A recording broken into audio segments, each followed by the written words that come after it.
காஞ்சிபுரம் மாவட்டம் குன்றத்தூரில் கலைஞர் கைவினை திட்டத்தை தொடங்கி வைத்த முதலமைச்சர் மு க ஸ்டாலின் குலத்தொழிலை ஊக்குவிப்பதாலேயே மத்திய அரசின் விஸ்வகர்மா திட்டத்தை எதிர்ப்பதாக விளக்கம் அளித்தார். காஞ்சிபுரம் மாவட்டம் குன்றத்தூர் செக்கிழார் அரசு ஆண்கள் மேல்நிலைப் பள்ளியில் குறு சிறு மற்றும் நடுத்தர தொழில் நிறுவனங்கள் சார்பில் கலைஞர் கைவினை திட்டம் தொடங்கும் நிகழ்ச்சி நடைபெற்றது. இதில் கலந்து கொள்வதற்கு சென்ற முதலமைச்சர் மு க ஸ்டாலினுக்கு வழிநெடுக உற்சாக வரவேற்பு அளிக்கப்பட்டது.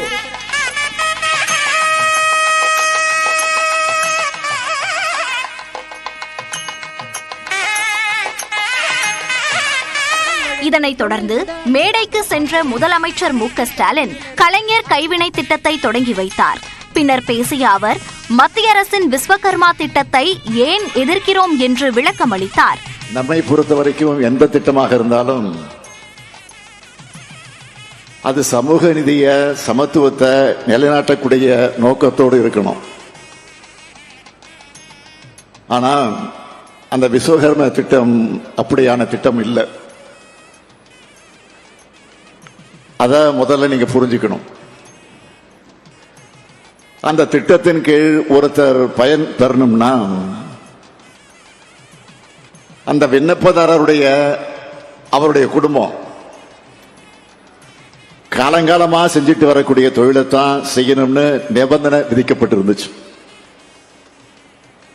இது சாதிய பாகுபாடுகளை குலத்தொழில் முறைய வெளிப்படையாகவே ஊக்குவிக்குதுன்னு சொல்லி நாம கடுமையாக எதிர்த்தோம்.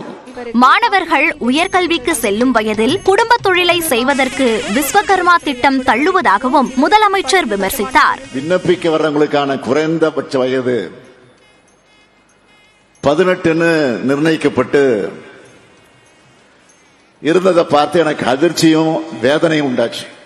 கலைஞர் கைவினை திட்டத்தில் விண்ணப்பிச்சு குறைந்த வயசு 35 இருக்கணும்னு நிர்ணயிச்சிருக்கோம்.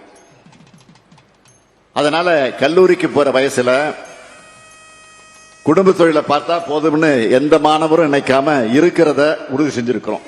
இந்த நிலையில் கைவினை கலைஞர்களின் வாழ்வாதாரத்தை முன்னேற்றவும் சாதிய அடிப்படையில் பாகுபாடை காட்டாத வகையிலும் உருவானதுதான் கலைஞர் கைவினை திட்டம் என்று முதலமைச்சர் விளக்கம் அளித்தார். கலைஞர் கைவினை திட்டத்தில் 50,000 ரூபாய் முதல் 3 லட்சம் வரையில் மானியத்துடன் கடன் வழங்கப்படுவதாக கூறிய முதலமைச்சர் எந்த தொழிலையும் யார் வேண்டுமானாலும் செய்யலாம் என்றார். இதனைத் தொடர்ந்து அம்பத்தூர் தொழிற்பேட்டையில் 5 கோடி ரூபாய் செலவில் வாகன மற்றும் பொறியியல் உதிரி பாகங்களை தயாரிக்கும் நிறுவனங்களுக்கான உலோகவியல் ஆய்வகங்கள் அமைக்கப்படும் என்றும் கூறினார்.